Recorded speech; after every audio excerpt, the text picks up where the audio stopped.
Can you tell me, now that's a $2.3 billion, that's about a 55–60% reduction. What will not be done, excuse me, is accurate that we've taken 4.3 down to 2.8 or 2 billion? Is that accurate? To deliver those best practices. And so by sharing them with Congress, I would hope that Congress would look at them and say, eventually, I believe that this is going to be in the best interest of our students. This is not taking away funding.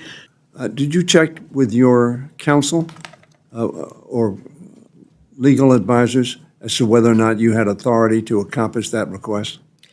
The role of the federal government in education has long been a point of debate in American politics. Some believe that the federal government should play a strong role in ensuring equal educational opportunities for all students, especially for disadvantaged communities. Others argue that education should be primarily controlled by states and local communities who better understand their own unique needs. This debate came to a head during a congressional hearing where a senior official from the Department of Education was questioned about a directive from the president to take all necessary steps to facilitate the closure of the Department of Education. The goal of this order was to decentralize control of education and shift authority and funding to the states by turning multiple federal programs into block grants. However, Congress raised serious concerns. Members pointed out that 18 separate federal education programs, originally funded at $4.3 billion, were being reduced to a single $2 billion grant, a cut of over 50%. Thank you very much, Chairman. And again, as I promised, I came back. The President instructed you to take all necessary steps to facilitate the closure of the Department of Education. Did you check with your counsel or legal advisors as to whether or not you had authority to accomplish that request? The President's executive order and his direction to me was to take those steps to lawfully shut down the Department of Education and to work with Congress to do that. I understand what you said, but his quote was, take all necessary steps to facilitate the closure of the Department of Education. It was not, as you suggest, from the reading of his quote and his executive order, inclusive of consistent with the law. But that's your interpretation of what he said? I would like to look at it again and get back to you, but I do believe he said to lawfully close down the Department of Education. At least let me rephrase and say that is clearly his direction to me. We both know and understand that the Department of Education cannot be closed unless Congress votes to do that.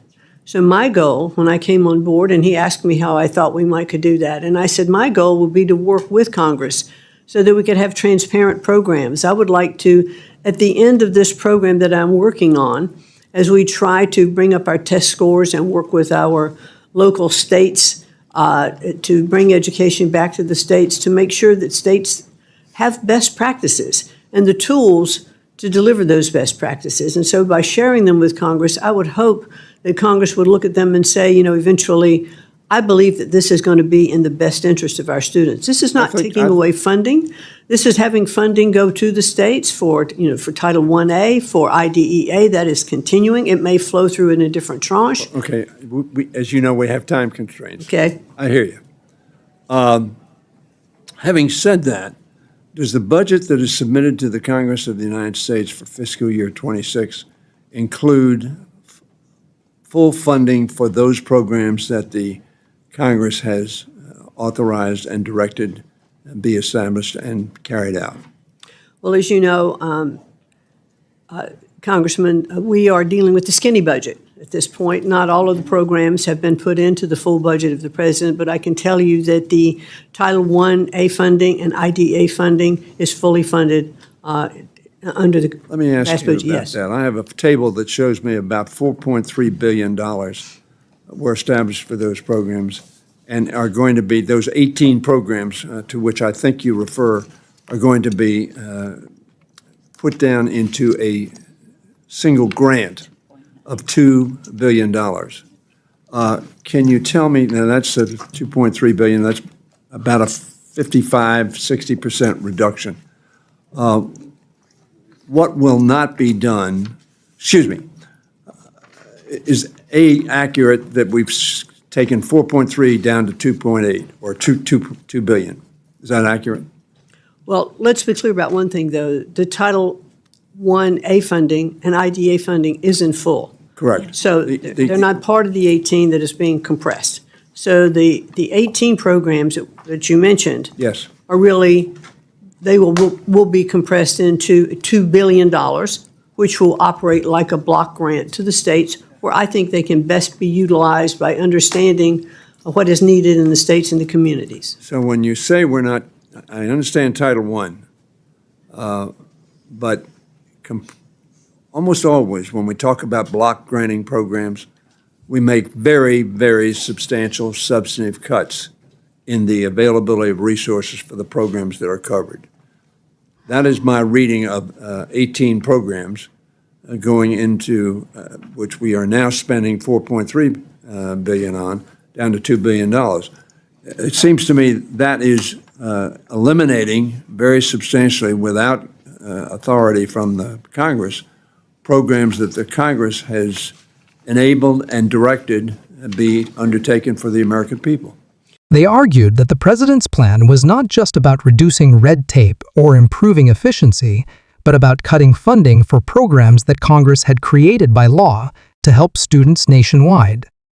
The administration defended the plan by saying that nearly half of the money was being wasted on regulatory paperwork, and that cutting regulations would help more money reach students.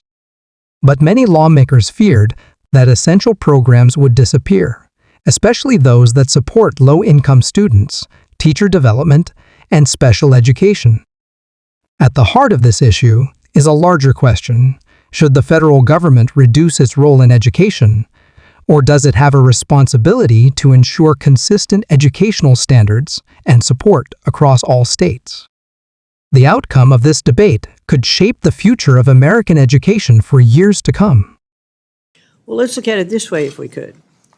We are eliminating regulations and red tape that a lot of these different grants had with them, and therefore they're going to require less compliance with regulations in order to fulfill the mission of those grants. Madam Secretary. If I could just finish this one thing. Sure. One stat that I think was impressive to me was that 47 cents of every dollar that goes in for these kinds of programs is spent on regulatory compliance. We want to get rid of that. Let the money flow to the states, and I think we're going to see more money available in the states with less red tape. My time has expired, but I came here in '81. President Reagan talked about getting rid of fraud, waste, and abuse. The deficit was increased by 189% under President Reagan. Fraud, waste, and abuse, nobody on this panel, on this side and that side, wants to have fraud, waste, and abuse. We all agree on that. That is not what you're cutting out when you take 55% or 60% reduction in 18 programs. I guarantee you. Thank you, Mr. Chairman.